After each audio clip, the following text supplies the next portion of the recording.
video မရိုက်တော့ကြာပြီအကောင်က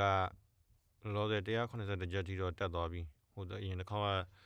ရိုက်ထားတဲ့ဟာ35ချက်လောက်ထိပဲရှိသေးတယ်လေနှစ်ခေါက်လာပဲလောက်ထားတဲ့ဟာကိုတော့180ချက်ထိတော့ရှိပါဒီနေ့ကနည်းနည်းရှုံးများသွားတယ်84ချက်ရှုံးကြီးသွားပြီဗျာဒီနေ့အလုံးနားအမှဒီမှာလေး83ရက်ရှုံးသွားတစ်ခေါက်နှစ်ခေါက်3ခေါက်4ခေါက်5ခေါက်6ခေါက်9ခေါက်တောင်လို့ဒီနှစ်ခေါက်တော့အခုလေးမှလုပ်လိုက်တဲ့ဟာခုစောစောလုံးလေးမှာနှစ်ခေါက်ဘာမှလှုပ်ချောင်းမရှိတော့ပြင်းပြလှုပ်ကြမလှုပ်တဲ့မဟုတ်ဟိုဟာ9ခေါက်လည်းမလှုပ်တဲ့ဘူးတကယ်တစ်ခေါက်နှစ်ခေါက်ပဲကောင်းတာ9ခေါက်ဖြစ်အဲ့လိုမျိုးမကောင်းအခုတော့ခွန်ခွဲရဲမဲ့ဟာကိုမရက်ပဲနဲ့ချိန်နေရကြော်နေနားတော့ရောက်ချင်လာလိတ်ဟိုရှုံးနေလို့ရှိရင်လေပြန်အဖက်လေးလိတ်ဆယ်ချင်နဲ့ကြာသွားနောက်ခါမနေ့ပြန်စပြီးတော့တနားအတွင်းမှာပဲ PP ရှုံးနေ PP လုံးမရမယ်စီကန်းရှိတနားအတွင်းပဲလုံးမရမယ်လို့ဒါလိုမျိုးကဖြစ်နေလကားမလောက်ရကောင်းနေတော့မဟုတ်ပါဘူးဘာဟောဖြစ်တယ်ပါတက်မလားတနားပဲလောက်တော့ကောင်းပါလေနည်းငယ်လောက်တော့လေအဲ့အရင်ရောက်သွားတယ်ဒါလည်းမရောက်ချင်ပါဘူးတနားပဲအပြင်းပြေ game ဆိုတဲ့ပုံစံလောက်လေးပဲလုံးပေါ့လုံးမရမယ်လို့တော့လို့တော့မန်ထားပါအရင်ဟောဖြစ်လို့ရှင်သူလည်းတက်မလားအခုတတိကိုလောက်တာလုံးနေရအရင်ယုံကြည်မှု confidence အဲ့လိုဘယ်လောက်ရှိမှမသိနေသေးဘူးတက်မလားဟိုကိုစဉ်းစားတကယ်မှန်နေလားဗာလဲဆိုတော့အဲ့လိုမသိနေသေးဘူးပြောမှာပါဒါမှမဟုတ်လောင်းကစားပဲဆန်းအရန်ကြီးကိုဘယ်လိုပြောမအောင်ဟိုတယ်မလားဒီနာတော့မှဆိုလို့ရှိရင် okay တက်ကောင်းလည်းတက်လိုက်မယ်ဒါပေမဲ့ကြကောင်းလည်းကြလိုက်မယ်ကြဖို့ပုံများတော့တယ်အဲ့လိုပဲမရေ50ရာခိုင်နှုန်းလောက်သိချရင်သိနေရင်50ရာခိုင်နှုန်းလောက်သိနေရင်လှုပ်သိနေတာလားဗာလားဆိုတော့အဲ့လိုလေဗာမဲတော့မသိပါဘူးဒါပေမဲ့အခုမှပြောလို့ပဲလုံရင်းနဲ့လေးလာရင်းနဲ့လုံကိုထိန်းကိုကြည့်စောင့်ကြည့်နေလို့ပါအဲ့တော့အခုပြောနေရတော့အခုကဒါ share ရလေကိုရဲ့အတွေ့အကြုံ share တဲ့ပုံစံဆိုတော့ဘာမှလည်းဟောမဟုတ်ပါဘူးသိမလားတင်တာလဲပြောအဲ့လိုပါလာ share ပုံစံဖြစ်နေပါအဲ့တော့တခါတရက်ကပြောလိုက်တမျိုးပြောနောက်ရက်ကနောက်တမျိုးပြောရင်ပြောကောင်းပြောနေမယ်အပြောမျိုးအရင်များနေများနေမှာဆိုတဲ့ဆိုရတယ်တက်မလားအဲ့လိုပါပဲတီးတဲ့ဟာလှုပ်တဲ့ဟာလေးအဲ့လိုပဲတနေ့ပြောင်းလဲနေတွေးနေတဲ့ဟာလေးလာပြောပြတဲ့သဘောမျိုးပါပဲခုကတော့181ဆိုတော့သူက400ရမှာပထမတစ်ဆင့်အောင်မှာဆိုတော့ဒီနေ့မနက်က245လောက်ရှိထားတဲ့ဟာအေးလုံးလိုက်တာအကြီးရှုံးကအေး9မိနစ်မနေ့က3မိနစ်နဲ့ကြည့်လို့ဟိုဖြစ်တယ်ဆိုပြီးတော့9မိနစ်နဲ့ကြည့်လိုက်တာမာသွားတယ်10မိနစ်ပဲကောင်းတယ်10မိနစ်ဆိုရှုံးရတော့မရှိဘူးဒီမှာနားဆိုလိုက်ကြည့်နေတော့တိတာနေအာမပြင်းနေဘူးလို့ဘယ်လိုပဲမားခိုင်းတော့အဲ့လောက်ကြီးအကြီးရှုံးစရာမရှိပါဘူးနည်းနည်းလို့အရင်အငိတ်ပြောမဲ့ဆိုအခက်မသိတဲ့အကြီးနဲ့ကြုံမှာပါဒါပေမဲ့ဒီနေ့ကတမလားဟိုဒီနာလောက်မှတော့ဝယ်မိလို့ဖြစ်သွား9မိနစ်နဲ့ကြည့်တော့ဒီနာလောက်မှလားမသိပါဘူး9မိနစ်နဲ့အတက်ကိုတော့ဝယ်မိတော့ကြာတော့ဒီမှာကလေးကပြန်ထွက်မှ9မိနစ်နဲ့ခါကျော်အကြီးဖြစ်နေတော့လောက်မှပြန်ထွက်ဖြစ်သွားအခါကျော်80လောက်ရှုံးသွားဖြစ်သွားပါ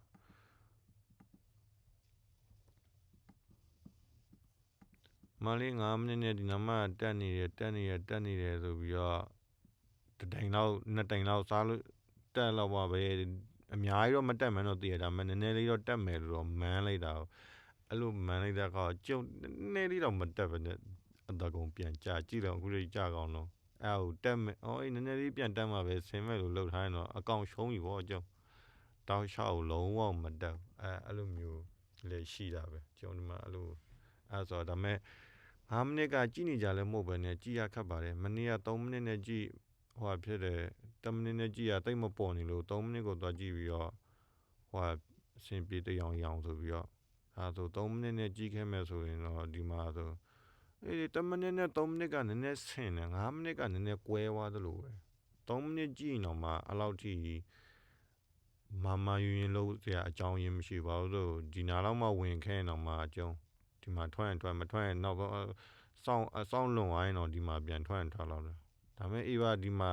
ကြည့်ပြီးတော့နောက်တစ်ခုကဆိုလို့တက်မလားမသိဘူးလို့စောင့်ရင်းနဲ့ဒီတစ်ခုကြီးပါလိတ်သွားရင်တော့ရှုံးမှာပေါ့ဒီတစ်ခုကလည်းအကြီးပဲ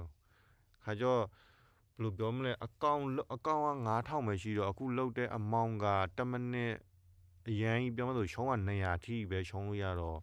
တကယ်ဒီဖျောင်းတဲ့တိုင်ရတာဆိုလို့ရှိရင်340ဖြစ်ကောင်းဖြစ်နိုင်မယ်လေအဲ့ဒါဒီနားလောက်ကနေဒီလောက်ထိဆို200လောက်ဖြစ်ကောင်းဖြစ်နိုင်လိမ့်မယ်ဆိုအကောင်ဆိုင်နဲ့မမြနေဘူးလို့ပြောမှာပါအဲ့တော့ပြောမလို့အလောက်ကြီးအမားခံလို့မရနေဘူးပါအဲ့တော့အကောင်ရှုံးမှာဟုတ်အဲ့လိုပုံစံမျိုးဖြစ်နေခါကြတော့အဲ့လိုမျိုး3မိနစ်နဲ့လှုပ်ချင်အကောင်လှုပ်တဲ့အမောင်းကိုထပ်နဲမှပဲသူကတက်မလားဒီလောက်ကနေဒီလောက်ထိမှ20 30လောက်ဆိုရင်တော့လှုပ်စောင့်ရဲတယ်ပေါ့အခုကလှုပ်ထားဝယ်ထားအမောင်းကများနေခါကြတော့ကိုမာလို့ရှိရင်အရင်ကြီးများသွားမှဆိုလို့ဆိုမစောင့်ရဲဘူးဖြစ်နေပါအဲ့ဒါလည်းပါမှာပါနောက်ဆုံးတော့မိနစ်အများကြီးလှုပ်ချင်လို့မိနစ်ကြီးနဲ့လှုပ်ချင်လို့ရှိရင်ဝယ်တဲ့အမောင်းနဲမှရမယ်အဲ့ဆိုတော့နောက်ဆုံးတော့လည်းပြောမထူးပါဘူး1မိနစ်ပဲသူ့ကိုယ်သူကောင်းနေပါလေအဲ့ဆိုခုလောတဲ့1မိနစ်ကိုပဲပြန်ရောက်လာပါလကားဟိုရှောက်ကြည့်ပြီးဟာပြပြီးတော့အခုဘယ်လိုကြီးဖြစ်နေလဲဆိုဒီမြင်းချောင်းလည်းကြည့်ပါတယ်ဒီမြင်းချောင်းကလည်းဒီလိုပဲဒါသွားနေဆိုတက်မလားအရင်ပြဖြစ်နေတယ်ဆိုနားလောက်ဆိုလို့ရှိရင်သူအတက်လေးနည်းပြနေဆိုတက်တာလည်းအားမကောင်းဘူးဆိုဒီဘက်ရောက်လာဒီမှာအဆင်းရပြန်အားကောင်းနေဆိုသုံးတော့ဒီ area နားနေဆိုတက်မလားအမအဲ့လိုပဲစိတ်ကူးပေါက်သလိုဝင်ဒါပေမဲ့စိတ်ကူးပေါက်တာကိုတေချာမူဘလောက်ထိရခိုင်နှုန်းရှိတယ်ဆိုမရှိနေဘူးက50ရာခိုင်နှုန်းလောက်တေချာလို့ခံစားရပါမယ်ခါကြရင်ကိုထင်တဲ့နေရာအမြဲတမ်းအဲ့လိုမျိုးထင်တာလို့ချက်ချင်းမသွားဘဲနဲ့နည်းနည်းလေးနောက်ကျမှသွားခါကြရင်ကိုမားနေဆိုပြီးတော့ထွက်မိပြီးအဲ့လိုဟာပုံများအဲ့ဆိုမပြောတတ်သေးဘူးတင်မလားလောဆယ်လိလာတော့ကိုလိလာတော့မရှိသေးတော့စဉ်းစားတော့33အဲ့လိုပဲရှိနေသေးတယ်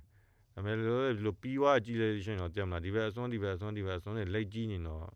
ဆက်ခနဲ့ပြောတော့လွယ်နေပါဒီနားနေဒီဘက်ကိုတွန်းပို့လိုက်တော့ဒီမှာမကောင်းနေဘူးပဲဆိုအဲ့ဆိုတက်သွားရဲဆိုဒီမှာဒီအတော်သွင်းရောက်လာတော့ဒီဘက်ကိုပြန်တွန်းပို့လိုက်တဲ့ဟာကောင်းနေဒီဘက်ပြန်ရောက်လာဒီ area ပြန်ရောက်လာတော့ပြန်တွန်းလိုက်တဲ့ဟာဒီမှာမကောင်းနေပြန်ဘူးဆို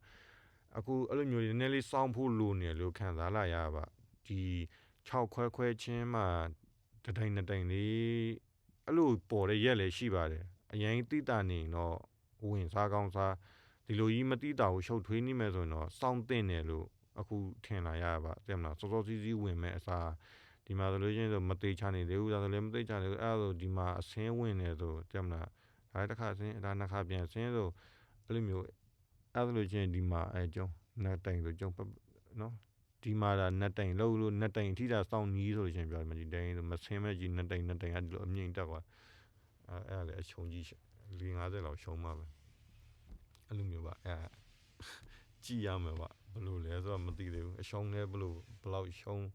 ဘယ်လောက်ပါမလဲဆိုတော့မသိသေးဘူးအစွန်လေးလိုက်ကြည့်နေတဲ့ပုံမျိုးပါပဲဒီမှာဒီဘက်အားကောင်းဒီဘက်အားမကောင်းဆိုတော့ဒီနားလောက်မှဝင်တဲ့တယ်လို့ပါသူအဲ့လိုဖြစ်နေရမှာဒီနေ့အတက်တာကိုပြောမှဆိုအခုနည်းနည်း80ရှုံးသွားလို့နည်းနည်းလေးပြန်ရအောင်လှုပ်ချင်တယ်ဒါပေမဲ့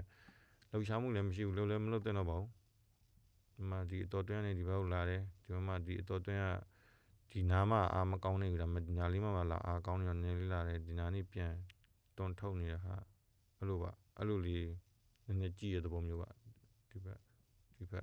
ဘယ်ကောင်ပို့ပြီးတော့ဘယ်ကောင်ကောင်းနေလဲဘယ်ကောင်တွန်းနေလဲဘယ်တောင်းဒါဆိုကြမှာတွန်းအားမှုရတိတ်မရှိတော့မှလည်းလှုပ်ရှားမှုလည်းအဲ့လိုမရှိနေပုံမျိုးပါသူ့ရဟောလေးကြည့်ပါဒီနေ့ကိုပြန်သွားပြီဒါကမန်လေးတော့ဟိုရင်ပိုက်ကိုပြန်ဖြစ်နေပါအမေဘယ်လိုပဲပြောပါလောဆယ်ကိုမတိမချာနဲ့ဒီလိုပဲပြောလို့ပဲလှုပ်တုံးလေးလာတုံးဆိုတော့လောဆယ်အကောင့်ကတော့မရှုံးသေးဘူးတော့မဆိုးလို့ပြောမှာပါ48ကျန်တဲ့ဝယ်ဟာ49ကျန်တဲ့ဝယ်ဟာတဲ့အကောင့်ကမရှုံးသေးဘူးပါမရှုံးသေးဘဲနဲ့တဝက်နီးပါးလောက်တော့နိုင်နေလို့ပြောမှာပါနောက်ရက်ဘယ်လိုဆက်ဖြစ်မလဲတော့မသိသေးဘူးဒါပေမဲ့အခုကိုကြည့်ရတော့နည်းနည်းလှုပ်တာအချိန်ကြော်နေအဲ့ဒီဟာကိုပြန်ထိုင်ရမယ်လို့တွေ့ရပါကို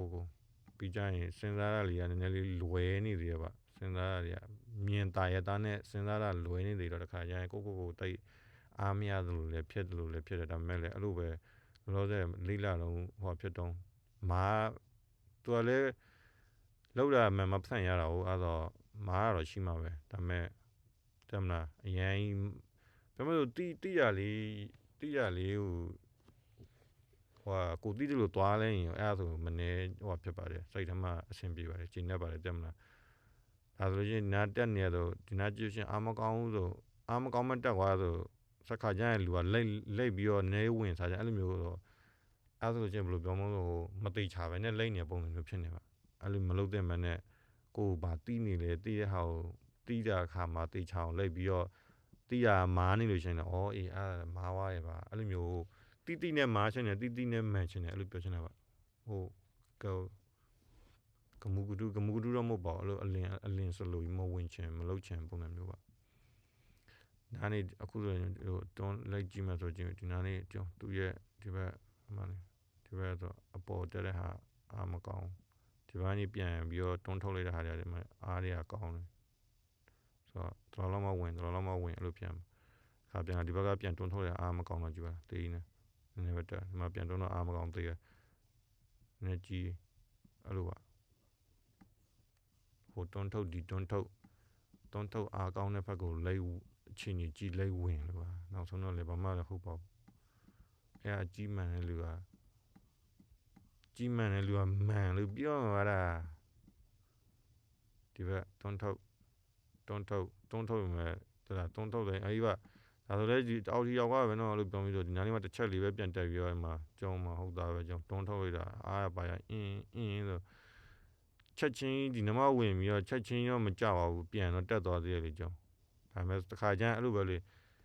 ဒီလိုတွန်းထုတ်ရအားကောင်းပြီးတော့ကိုကဒီလောက်မှဝင်မိသွားရဲ့အားအကြီးပဲကြားတော့မယ်ဆိုချက်ချင်းမကြပါနဲ့ဒီမျိုးကြီးပြန်ရစ်တက်သွားရင်ဟာမားနေပဲဆိုပြီးတော့ကိုကပြောမယ်ဆိုဘယ်တော့မှဒီလောက်ကလေးကထွက်နေအဲ့လိုချင်းမှရှုံးနေကြောင်းဒီလောက်မှဝင်ပြီးဒီမှထွက်ချင်းပဲအေးပါ3-4ရှုံးရင်ရှုံးကောင်းမှာမသိမလားအမေဒီလောက်စီလည်းမဆောင်ရဲနေဘူးလေသိမလားဒါအဲ့လိုတွေလည်းရှိမှာပဲကြောင်းအဲ့တော့ဒီနေ့လေးမျိုးဆိုဒီမှာဆိုအေးပါတော်လုံးမှထွက်လိုက်ဒီမှာပြန်ဝင်လိုက်ဦးပြောခတ်ပါဒီမှာထွက်လိုက်အဲ့လိုဖြစ်ကောင်းလည်းဖြစ်နေလိမ့်မယ်ဒီနေ့ကဘာမှတော့မပြီးပါဘူးကြာတာပဲဒီကရှုံးသွားလားနိုင်သွားလားဒီနားလေးမှာတော့မှတ်မိတယ်လို့ပဲဒါရုပ်ကြည့်ပြီးတော့အဲ့လိုမျိုးအကြည့်မားဒါကြီးအရန်ကြီးနေတော့ချက်ချင်းဝင်ပြီးလို့ဒိုင်းနေကြီးမယ်ကြားမယ်လို့ထင်တယ်တကယ်သူ့ရဲ့နှစ်တိုင်ဟာဒီမှာပြန်တော့ရှုံးသွားသေးကြီးပါဆက်ဆောင်မယ်ဆိုရင်တော့ကြောင်းအေးပါပြောနေသူကပုံစံမှာရာနဲ့ကြည့်ပြမှာတနေ့တစ်မျိုးမယူအောင်လုပ်ပြမှာသူကဒီဟွာတွေကတော့ trade ကတော့ကိုခံမှန်းပြီးလိုက်ကြည့်အောင်ပါပဲနောက်ဆုံးတော့လေတက်နည်းနည်းလေးရတော့လေခါကျရင်ဝင်လိုက်လို့ရှိရင်တော့ချက်ချင်းလေး2ချက်3ချက်ကတော့နိုင်တယ်ကြည့်လိုက်လို့ရှိရင်နိုင်တဲ့ခေါက်များတယ်ဟာစောင်းလွန်ပြီးပြန်ရှုံးတာအများပြောကတော့တက်မယ်လို့ထင်တဲ့ဟာကြားတဲ့ဟာကြားမယ်လို့ထင်တဲ့ဟာတက်သွားဒါပေမဲ့နည်းနည်းလေးတော့မှန်လိုက်တယ်မှန်ပြီးမှပြန်ရှုံးသွားပုံစံမျိုးလေးအဲ့လိုပုံစံမျိုးများနေပါကဲထပ်ပြပါဟိုဖြစ်ပါရောအကောင့်အခြေအနေလာပြရင်လည်းဟိုဖြစ်တာပါတရားလောတဲ့190တဲ့ဆိုမဆိုပါဘူးဒီမှာ